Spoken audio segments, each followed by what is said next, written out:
Stone work साडीला fall कसा लावायचा हे आपण इथे पाहणार आहे. तर इथे माझ्याकडे ही स्टोन असलेली साडी आलेली आहे. या साडीला अगदी कट टू कट काटाला स्टोन आहेत आणि ही साडी आपण मशीनवर करू शकत नाहीत. जर स्टोन सुई खाली आले तर सुई मोडू शकते.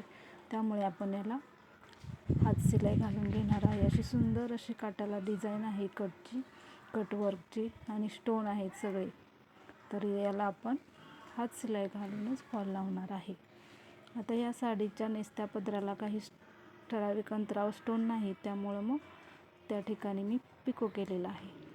फॉल लावण्यासाठी आपण असे गुळगुळीत असणारे पाट घ्यायचे आहेत, जेणेकरून साडी खराब होत नाही. मग आता इथे साडीची जी कटची डिझाईन आहे ती डिझाईन खालच्या बाजूला थोड्याशा अंतरावर सोडून वरती फॉल ठेवून आपण त्याला हातशिलाई घालून घ्यायची आहे. हातशिलाई घालत असताना आपल्या हातशिलाईचा जो धागा आहे त्याचं अंतर अगदी एकसारखं आलं पाहिजे, याची काळजी घ्यायची. त्यामुळे आपल्या फॉलला छान असं फिनिशिंग येतं, दिसायलाही खूप सुंदर असं दिसतं. तर इथे मी अशी हातशिलाई घालून घेतलेली आहे. तर इथे बघा, अतिशय सुंदर असा आपला फॉल लागलेला आहे. हातशिलाई पण खूप छान अशी आलेली आहे. तसंच वरच्या बाजूला सुद्धा आपण हातशिलाईच घालून घ्यायची आहे आणि मस्त असा हा स्टोनवाल्या साडीला फॉल लावून झालेला आहे.